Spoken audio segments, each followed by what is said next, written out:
Good morning, friends. Thank you for tuning in with us as we continue on in our study here of the Christian and finance. We've aptly named In God We Trust. We've been tackling for the last several weeks, studies, lessons, I don't know, however you want to categorize that, what the Christian budget looks like. And we've been looking at a budget worksheet and working through all the different elements. And so we're going to continue on that today and look at a few more elements there and try to help you plan accordingly as we look at where we should be from a stewardship standpoint and where we should be from a kingdom standpoint with what we've been entrusted with. It's joining me always from the beautiful city of Somerset, my esteemed colleague, Mr. Ray. How's everything in Somerset? It always looks like I'm coming to you from the jungle, from my background. I check on this YouTube occasionally, and it looks like I enjoy the fact that it looks like I'm in the jungle. I'm very well, my friend. Everything is beautiful. The Christian budget is an index of the Christian heart. I'm going to stick on that thought today. If we're getting closer to Jesus, our budget ought to be getting more kingdom oriented. So I hope everybody's kind of got that thought as we plow some ground this morning. Yeah, that's one of the things that I've been thinking about in this too. Is like most other things, it's a faith issue. I think that's what it comes down to.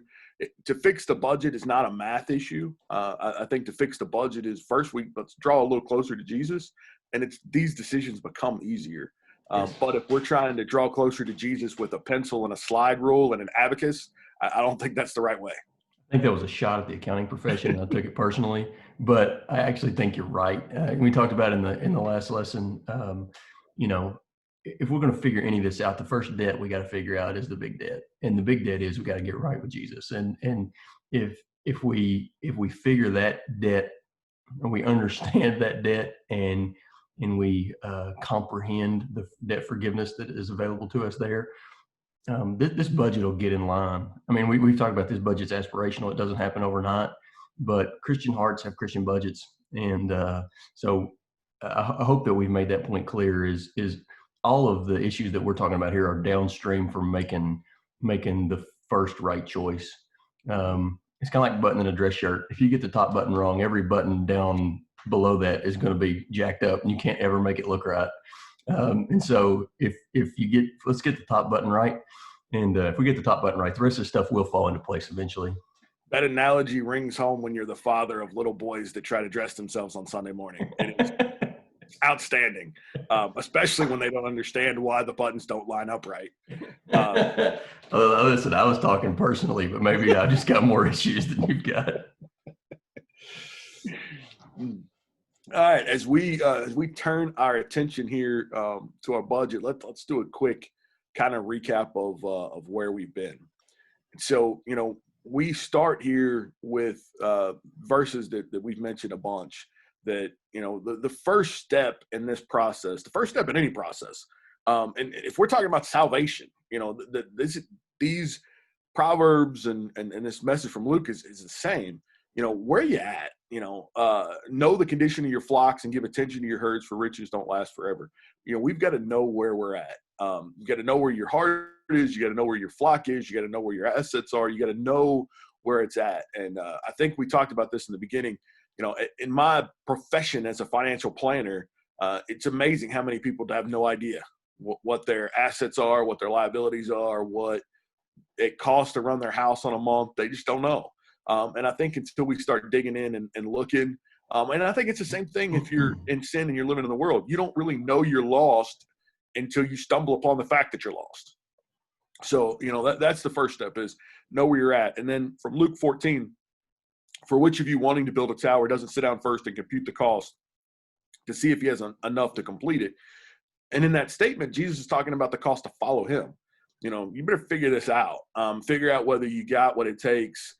It's worth it, absolutely, but you got to understand that there's a cost here that you're going to have to put up. So that's where we start, is that those same biblical scriptural principles of kind of know where you're at and therefore you can know where you're going. Mike, I'll briefly take us through kind of the elements of this stewardship budget that we've talked about. Again, this is a fictional family that we're discussing, but one that has kingdom principles. And we've got this aspirational stewardship budget that we have displayed and talked about. All budgets are based on an income. This one is based on a median household income in the state of Kentucky of $50,000. We've kind of based our assumptions off of that.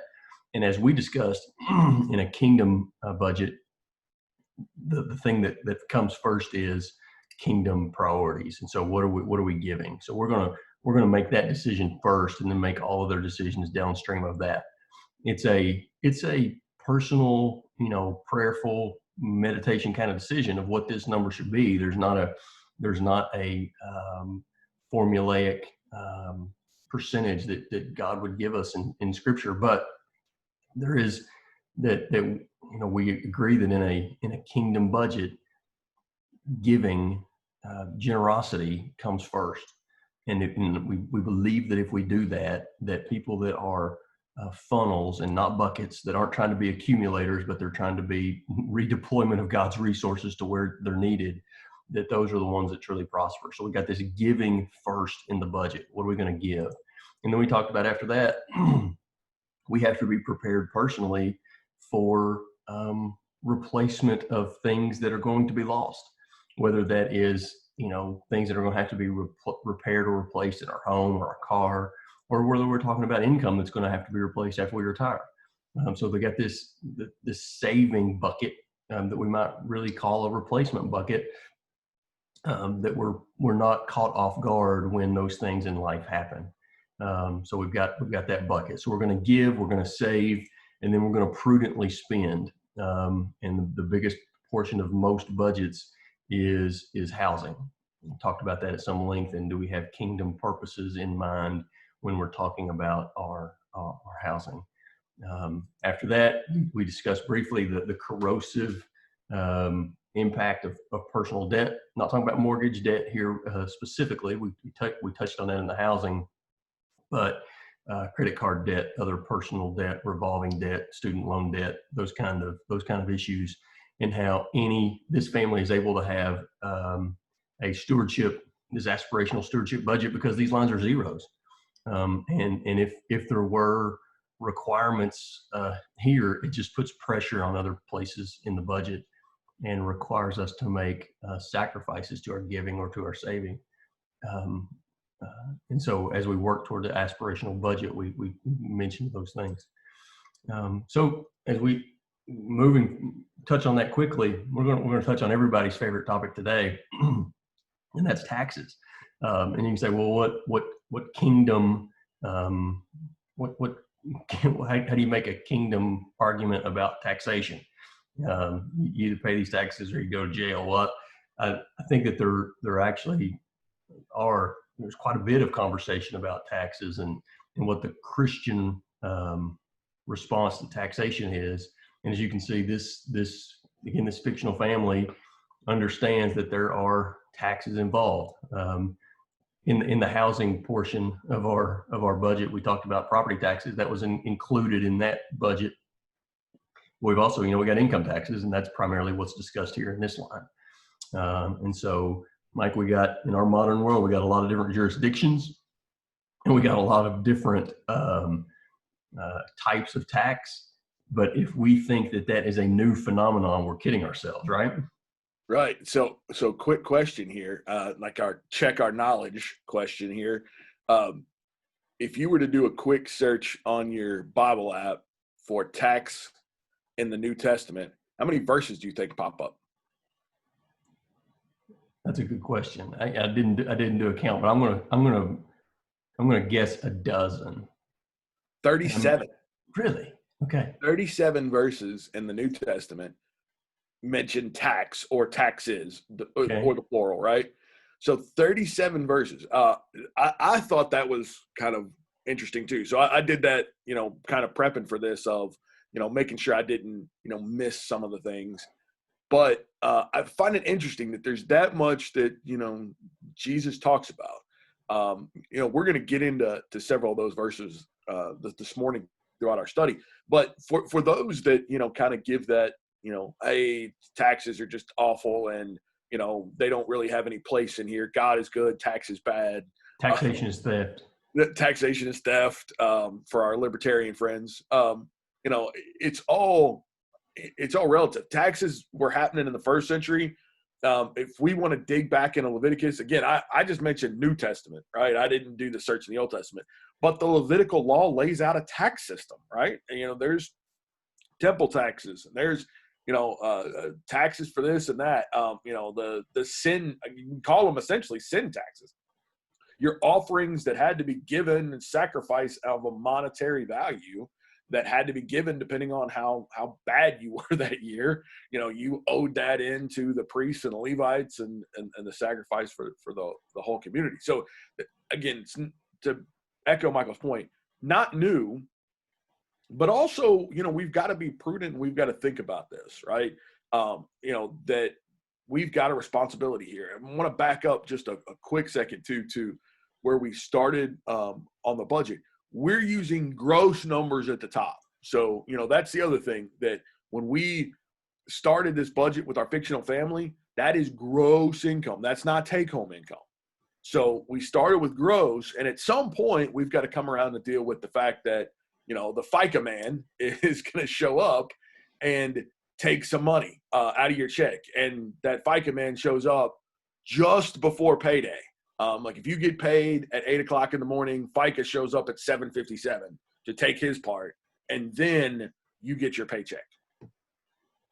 Yeah, well said. And that's probably an omission from our stewardship budget here if we were trying to get deep in the weeds that we would need to take care of. But I think everyone that's listening to this understands that whether we're talking about income taxes or property taxes or sales taxes, there's a lot of different in state, local, federal. There's a lot of different jurisdictions, a lot of different types of taxes, and maybe we think that is just a part of living in the modern world. In reality, Jesus dealt with a lot of those same issues. He dealt with He dealt with multiple jurisdictions that he paid taxes to, and he dealt with multiple kinds of taxes, and his followers did also. In fact, if anything, the taxation system in Rome in the first century was way more Byzantine even than our tax code today, right? Because ours is somewhat laid out and enforceable in forms. And as we'll talk about, the Roman system was much less transparent, and especially in Judea, it was whatever the publican could extort, right? And so we certainly, there is taxation at a higher level perhaps today than the average Roman citizen, but the complexity of it is no less difficult in that time than it is today.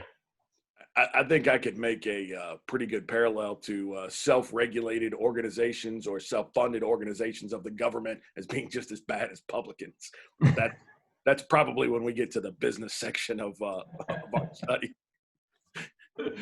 So let's begin our what is the Christian perspective toward taxation? And there's a couple of accounts about Jesus and his run-ins with taxation. Let's start with these verses, just kind of as an overview, Mike, because you can find very small, to be clear, small and odd pockets of Christians who think that any taxation is bending the knee to a human organization and not reverencing God, and they're trying to avoid taxes altogether because they think they're unholy. And I think you've got to twist Scripture pretty perversely to get to that point. The first place that you might expect that we would go is Matthew 22, and I'll read these verses. This is the New English translation, and I'll read these verses and let Mike make a few points. But this has to do with, in this case specifically, a Roman tax. So the Pharisees went out and planned together to entrap him with his own words, and they sent to him their disciples along with the Herodians and said, "Teacher, we know that you are truthful and teach the way of God in accordance with the truth. You do not count anyone's favor because you show no partiality. Tell us then, what do you think? Is it right to pay taxes to Caesar or not?" But Jesus realized their evil intentions and said, "Hypocrites, why are you testing me? Show me the coin used for the tax." And they brought him a denarius. Jesus said to them, "Whose image is on it?" And whose inscription? And they replied, Caesar's. And he said to them, then give to Caesar the things that are Caesar's, and to God the things that are God's. Famous passage, Mike. What's your takeaways? So one of the interesting things to note here is the subtext. There was a movement, a discussion, a philosophy, a theory amongst the Jews of the day, exactly what you mentioned earlier, about the fact that because the Jews belonged to God and they were God's chosen people, they should not pay taxes to Caesar, because if they pay taxes to Caesar, they're saying Caesar is king, which extend a little bit further because Caesar also saw himself as God, as a theocracy. And if paying taxes, if you follow the string down, if you pay taxes to somebody that thinks they're God, then you're claiming that they are your God. It's kind of a convoluted argument that way, but you can find, if you look at some first century writings, you can find those arguments very prevalent. So yeah, and I would add there just briefly that the argument's not that convoluted. I mean, you can certainly get there. It's I don't think it's scriptural, but it's not necessarily complex. I mean, it's a pretty straightforward argument. And secondly, this wasn't necessarily a fringe argument. There was a section of the Jewish population that believed this. I mean, to your point, if you read Josephus, I mean, the zealots of the day, which, by the way, side note, one was an apostle. right. The zealots of the day absolutely held to this idea that this reverence, as they saw it, to their Roman oppressors was a slap in the face to God. Well, and I'm all right. So here's where I'm going to say convoluted on this, and why I chose those words is it's hard to judge the thoughts and intents of the heart. So let me start there. However, based on the actions of most of the Pharisees and Sadducees, this was more about actually paying the coin than what the coin represented, right? We can see a pattern of them. They weren't necessarily worried about the religious significance of paying taxes to Caesar. They just didn't want to come out of their pocket. And so they make this religious argument to kind of get around paying it. But they also know they can't. So they make this religious argument, but they pay. So hence, they drag the Herodians with them, right? Yes. So they're coming up because they know that this is a widely held view. And Jesus, being the good teacher and the Son of God, surely would say, you can't bow your knee to Caesar, and when you give a coin to Caesar, and then the Herodians would arrest him. Correct. And so that's what they intended to happen here. Yeah, we shouldn't skip over who's playing the game here, because that's critically important. Is that the Pharisees and their their disciples, I assume that means the younger Pharisees, went with the Herodians, and these were not common bedfellows. Just right. So we're clear. I mean, these people wouldn't probably eat with each other on a regular day in Jerusalem. But the intent here is that whichever way Jesus answers this question, they've got him, right? That if he says, well, I obey the Roman authorities, I pay taxes to Caesar, well, then the Pharisees jump on him from a spiritual perspective. Well, how could you, Caesar claims to be God and king and all those things that you mentioned. If he says, no, I'm not in an obligation to Caesar, then Herodians come in. By the way, the Herodians are the ones that actually had their livelihood on the basis of this tax. It was pretty important for them to collect this.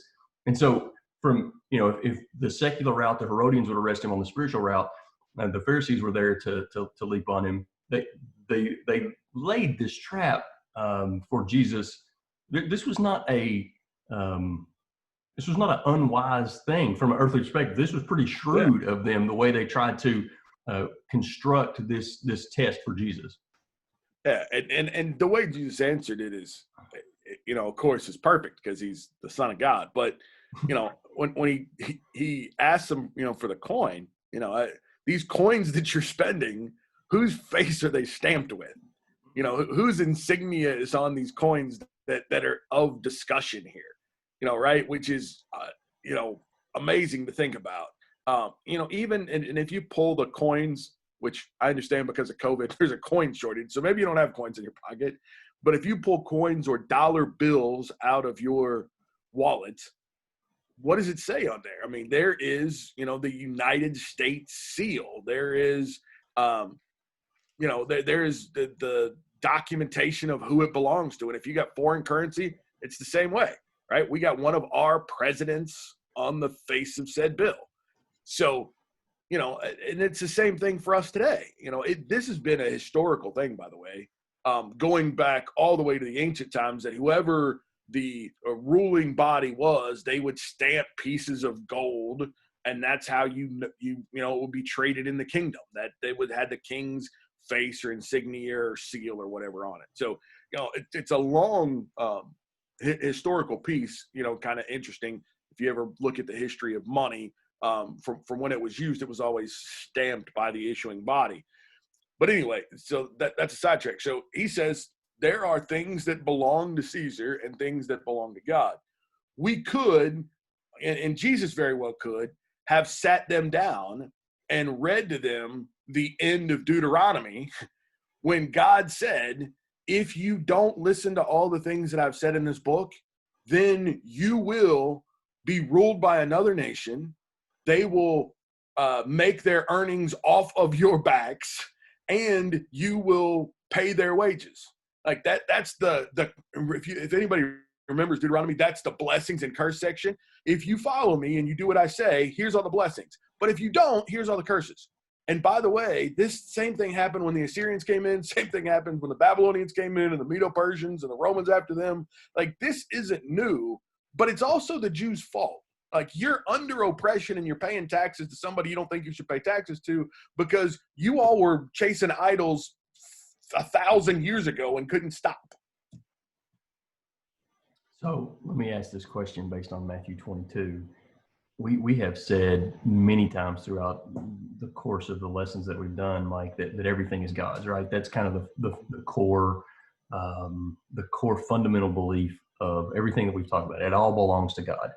Now, the cattle on 1,000 hills are mine.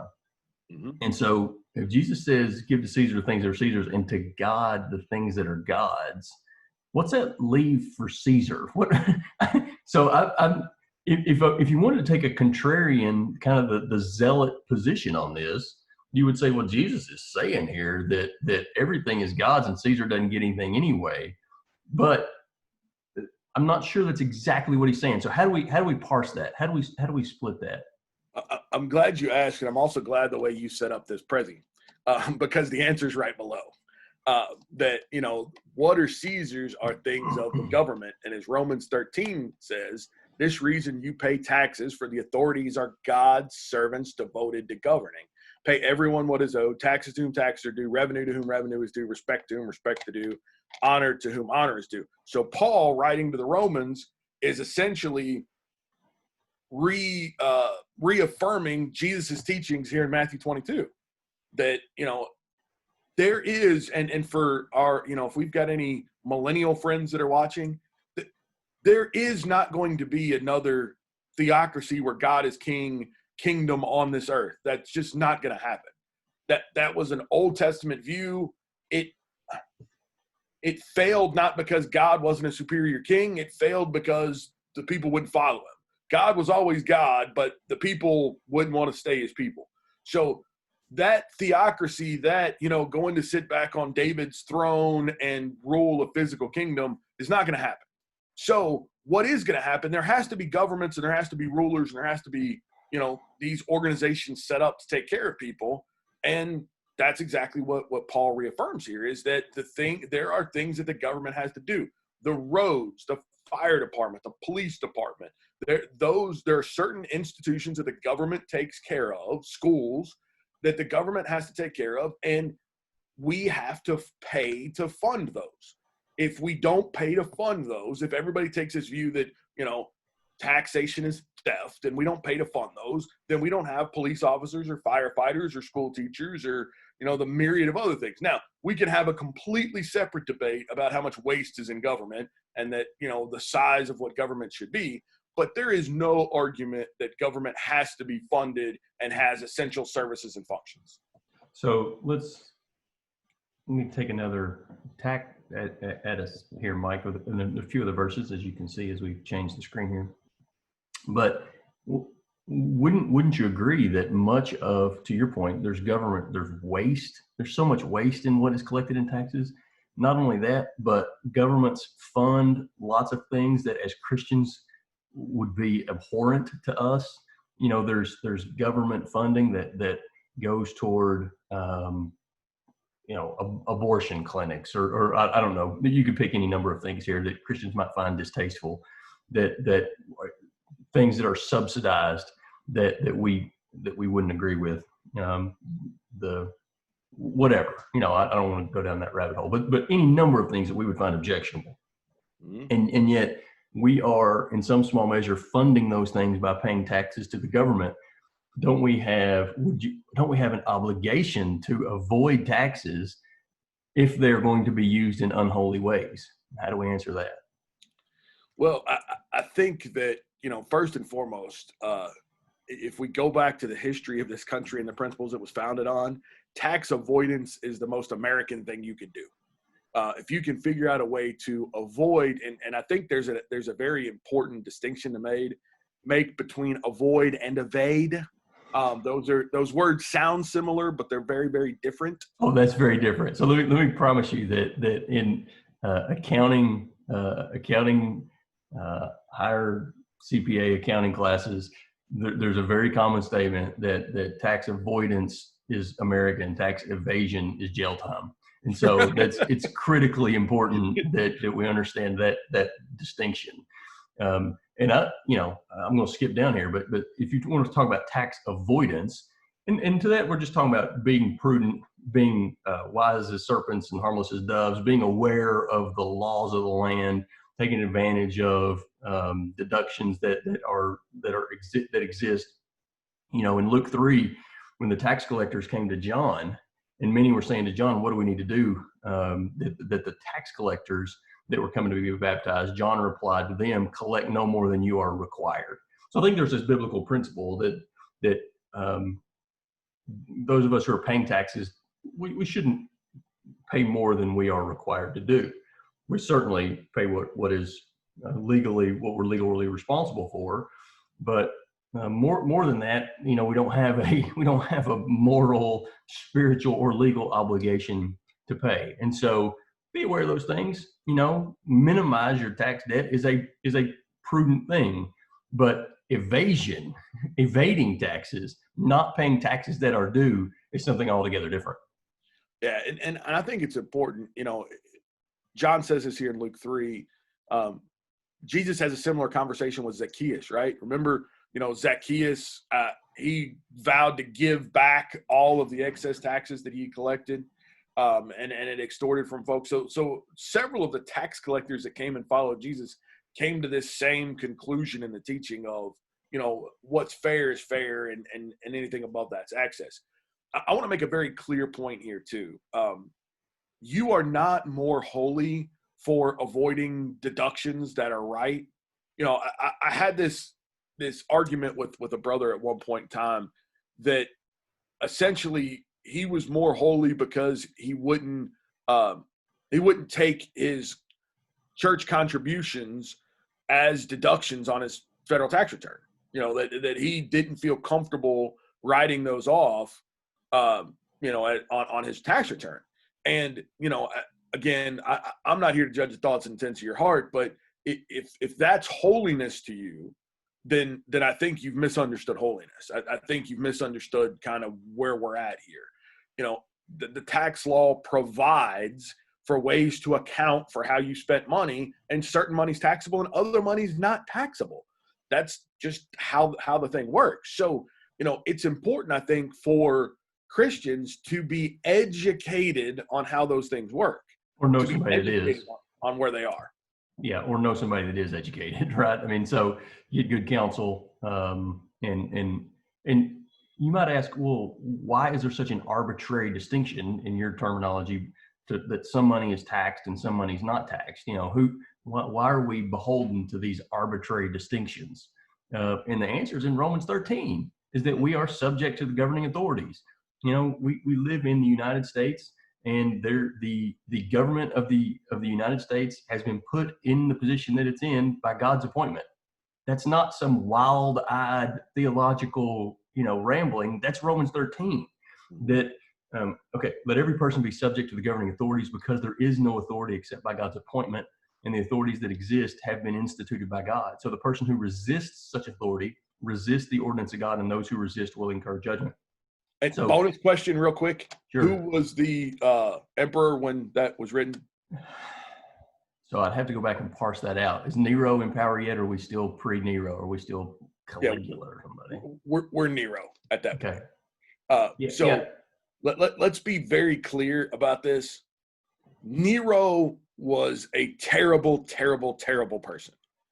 And I don't care what you think about Trump or Obama or Bush before him or Pelosi. They are not Nero. 100% they are not Nero. Amen. And this was written for Nero. But this was also written for Stalin and Hitler and Mao and all the other scumbags that we've had, Mussolini, all the other scumbags that we've had in power, that if you are a citizen, you are subject to that rule until it interferes with God's rule. If they say you can't worship God, then there's a problem. But if they say taxation is 90% of income, you got to pony up. There's no arguing that.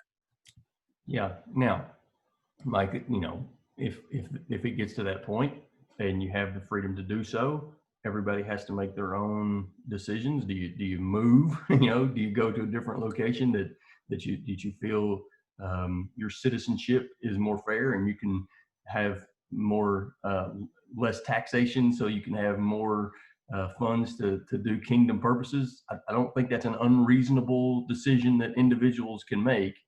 But to your point, if we live in jurisdiction, we're subject to those authorities. Are we going to agree with them? Well, certainly not. Paul was at odds with the Roman authorities at every turn, but he was subject to them. And I don't know that we have scripture reference for this, but I think we've got plenty of evidence to support the fact that, Paul paid the taxes that were owed by him. I don't know why we wouldn't make that comment. And so there's this really difficult line that I think we have to be cognizant of, is where's our primary citizenship, and that primary citizenship, which Paul would tell the Philippians, who were quite proud of their Roman citizenship, that he would tell the Philippians, your citizenship is in heaven, and that their primary citizenship affected the way that they treated their secondary citizenship, and that is the thread that has to run through all of this, is that taxation is something that we're subject to on this earth, that we're going to abide by because God put these governing authorities in place in the big picture to keep some semblance of order on the earth, right? And among other reasons. But when that becomes our primary citizenship, then we've got an imbalance. Yes, and the struggle with a lot of these things, are here too. We've got methodologies. If you don't like the tax code, you can vote for people that'll change the tax code if you believe that they'll actually change the tax code. But that's another lesson, right? We've got things that we can do to try to, affect change in this country based on how our Constitution was written, based on our elected authorities, based on all that. You can try and affect change. But we also have to understand, again, to Michael's point, where our citizenship is. The government is not responsible for fixing our problems. Like that's so anti-kingdom and anti-Christian, it drives me nuts. That the way to fix the problems of the world is not to outlaw whether or not something's legal. It's to change the hearts of the people that make those choices. Our kingdom goals are about affecting change in the lives of other people. And the issue is not whether, choice A is legal or illegal. It's that somebody's heart is in a position where they want to make that choice. That's the issue. It's not the legality of it. It's that somebody's feeling hopeless enough to make a terrible choice. Yeah. And so we've got to understand, and when we're talking about budgeting, we've gone through the financial budget, but it's also about budgeting our own resources, budgeting our time, our effort, and our energy. And if you spend your time, effort, and energy railing against the government instead of talking to your neighbor and trying to help them, then we've got an imbalance of resources there too. Yeah, and we're going a little far afield of taxes here, but just in our current environment with some of the instability that's going on, I think that Christians rightly should support things, not to get controversial here, and I don't intend to, but Christians should support things that reduce, racism and prejudice. Every Christian should be for that. I wish we would go about that by changing hearts rather than trying to change laws, because laws don't change hearts. And so if I could make X person less prejudiced by showing them the teachings of Jesus in a right way and in a rightly held way, I think that's got a kingdom purpose. And so anyway, in a lot of these things, how we think that change is really affected, I think, kind of indicates where our citizenship is primarily. Right. And that's my point about, the government, whether it's through taxes, through laws, through whatever, is not the solution to our problems. Jesus is. Yes. And so, we need to understand time, effort, energy, what we're doing, and where real change happens. So let's talk, kind of briefly here, as our time always gets away from us. I don't know what happens to this clock when we start talking, but I don't think it's regulation. So, in Matthew 17, you've got the temple tax. And so many of us remember that story. So the story of the temple tax is, they come to Jesus and want taxation for the temple. And it's a couple of denarii tax. And so Jesus, asked Peter, what do you think here? This is what, we have to pay. So he sends Peter fishing and says, go pull the first fish out. There's coins in his mouth. Take it, give it to this guy, and pay our tax. So, Mr. Ray, CPA, pull out the abacus and the slide rule. Jesus, at this point, what is his effective tax rate for the temple? So, you can't divide by zero. That's like the first rule of mathematics. So if you've got no income, the effective tax rate is infinity. These, in ancient times, you might see the term poll tax or head tax. You read some ancient writings, you run into those words. Those really aren't words that we're entirely familiar with in our modern system of government, because they've kind of lost favor. And that's for this reason, that a poll tax was, you taxed per head. So or a head tax, per head, every belly button paid the tax, so to speak. And so, and that's this tax was one of those that if you were a Jew, you paid this tax. I think there was age restrictions if you were between 20 and 60 or whatever. You paid this tax as instituted by Moses. I think we're pretty clear that Jesus during his personal ministry didn't have income, right? He lived by the benevolence of God and others, and his carpentry trade was set aside, for a few years for this purpose. So I guess the real answer is his tax rate was infinity, because clearly he paid the Roman tax, which we already talked about, rendered to Caesar the things that are Caesar. He also paid this Jewish tax, the temple tax. So that tries to answer your tricky little question. The other thing that I would note here is talking about multiple jurisdictions. This is a Jewish tax. We previously talked about a Roman tax, so Jesus understood multiple jurisdictions. I would also note that it was a complicated time to be alive, man. I mean, first century in Palestine, there are 3 different kinds of money that are discussed in the 2 passages that we've talked about. So the Roman tax was to be paid in a denarius. This was a temple tax that I think had to be paid in shekels, Jewish money. But in order to pay it, Jesus sent Peter out with a hook to catch a fish that had a drachma, which was Greek money, that he had to take to the temple and convert to shekels, which was Jewish money, so he could pay the tax in Jewish money. And so the conversion tables that had to be in your head at this time, just to live, man, you think about it, it's hard to make change at the Walmart. I mean, it was wicked hard to convert all of these different types of currency in the day. Yeah, and I'm pretty sure there is a drachma to shekel to denarii conversion. I'm not sure the fish to drachma conversion is adequate. However, when we talk about this, and I think this would have been a perfect opportunity, and we've talked about this a few other times, a perfect opportunity for Jesus to stand up and talk about how unfair taxation was. Another opportunity would have been when he got confronted with the Pharisees and the Herodians. Jesus had multiple opportunities to be political. However, that's not what he was about. So, when we get asked these questions, and oftentimes, especially in very politically charged places, what would Jesus do? Well, I can show you what he did. Like, he got confronted with horrendous taxation. And he didn't say, no, I'm not paying the taxes, even though I have an infinite tax rate. He said, Caesar belongs to Caesar. You got this temple tax per head. I'll pay it, albeit I'm paying it fishing out of the, he didn't even get the fish.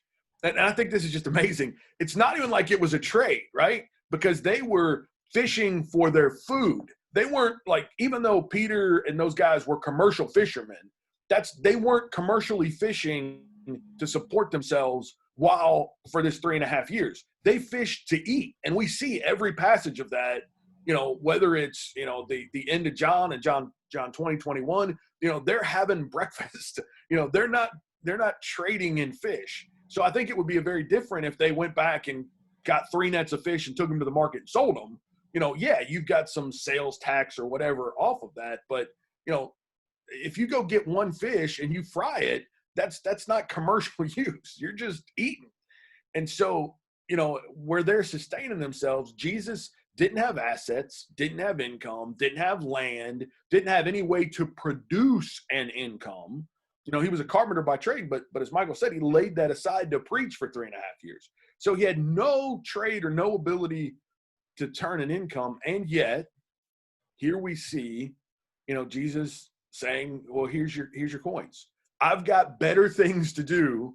Take these coins so that I can get to my kingdom business. Yeah. And I think there's a great principle there for us we need to let certain things go and focus on kingdom business. And in the conversation with Peter that is had between Jesus and Peter here in Matthew 17, Jesus makes the case privately to Peter that this tax shouldn't have been, he shouldn't have been subject to this tax anyway. Right. I think it's interesting that Jesus makes that case privately to Peter. He said, Peter, just between you and me, dude, I don't really owe this, but let's get this out of the way so that we can move on to things that actually matter. There's no need for us to pick it. We don't need to make some kind of petition to try to figure out who needs to pay the temple tax and who doesn't. Let's get this out of the way so we can move on to kingdom goals. And I think that we'd be better off if we treated taxation that way, quite frankly. Right. Take advantage of the opportunities that you have, tax avoidance.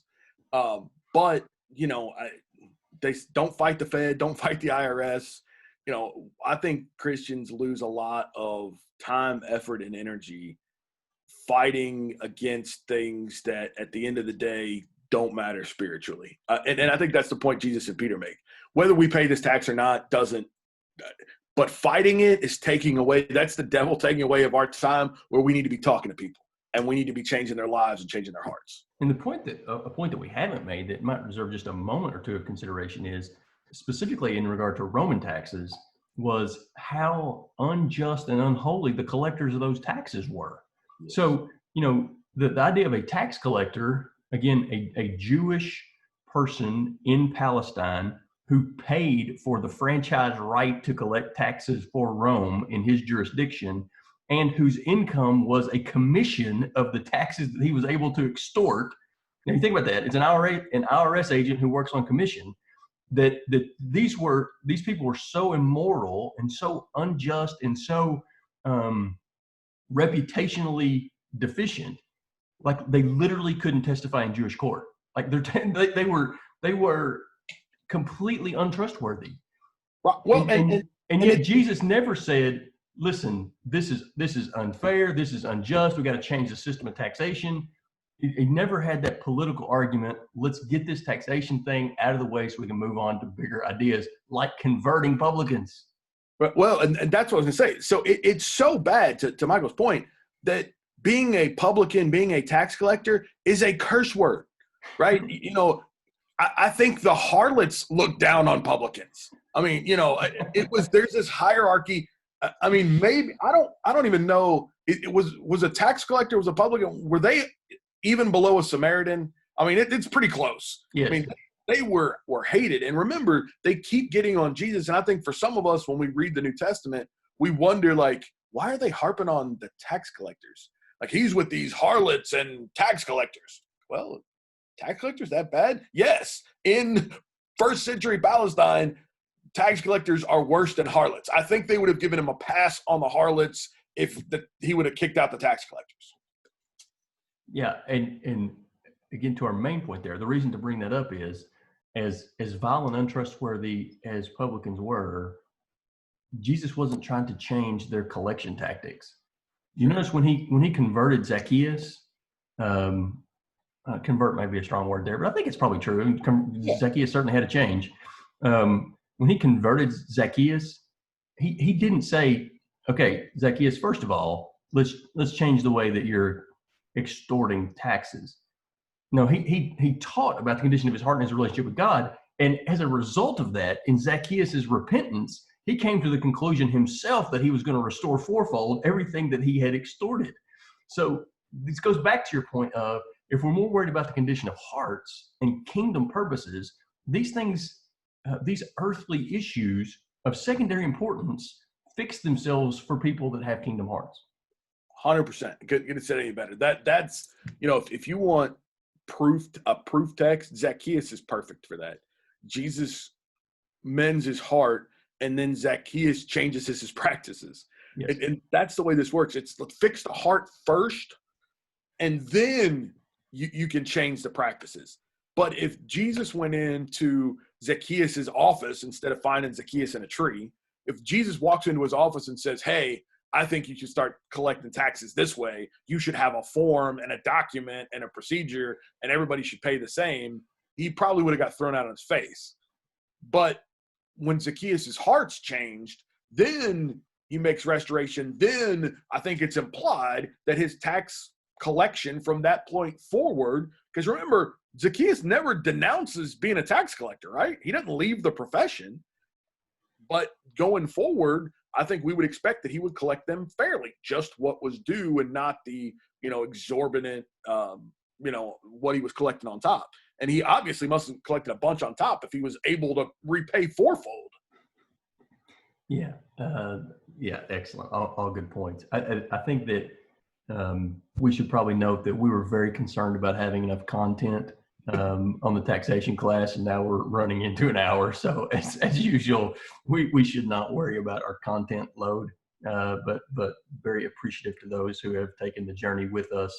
The relationship between Christian and taxes is I think is important, that we got the right attitude. You know, rational, prudent avoidance is fine, but railing against the man has limited benefit. That'd be my takeaway here, Mike.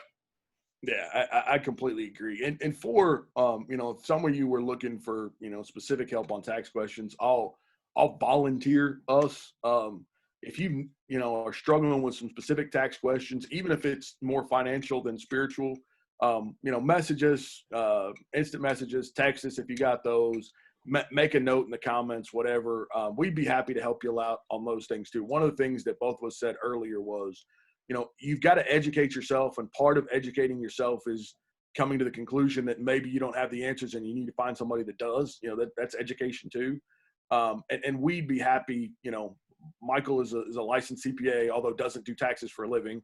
He's currently building things for a living. And, you know, I'm a CFP, but, you know, I'd work with taxes, and we would be happy to help guide you through it or get you to a licensed professional that's doing it to help you along the way. So there's a lot to it, and it's not, as cut and dry as sometimes we'd like to think it is, but we'd be happy to help you along that way too. For sure. We would probably, I think we've decided a couple more lessons, one or two maybe, on this Christian finance topic. And so we're anxious to talk about a couple more issues, and it's been very beneficial for me. Appreciate those who have made nice comments about listening to these and taking the journey with us. And I think, as we've said before, this is kind of what we do anyway when we get together. So thanks for eavesdropping on our conversation. Yeah, thank for everybody that's especially if you've hung in there for several hours of this banter and foolishness that happens in between making sure we greatly appreciate that. Appreciate you tuning in, especially. And look, our goal here is just to help, right? If we can help get you thinking down a path, looking at things better than we've done, I think what God's asked us to do is, just trying to provoke and stir each other up. Iron sharpens iron. And if we can provoke you to think about some things, to reconsider some things, then every minute that we've spent on this is to the glory of God. So we're thankful for that. Thankful you're here. Next lesson, so to give a quick preview, next lesson, we're going to kind of start to wrap up the Christian budget, look at, expenditures, look at things kind of holistically. And then we've got an idea of moving into maybe looking at this from a corporate feasance standpoint. So we'd love your feedback on there. If you'd like us to take this into the corporate world for our small business owners and executives in the workplace. The preview of those lessons are, this has probably been some of Michael and mine's deeper discussions over the last 5 to 7 years, is how does a Christian in a leadership position within a company affect change and do things spiritually, and how do you do that within certain cultures. So we are happy to give you our hours and hours of debate that I don't know we came up with great answers, but we'll at least get you started in the conversation. Amen. Thank you for tuning in. We appreciate every one of you, and we'll look forward to seeing you here in a few more days. Absolutely. Love you, brother. See you.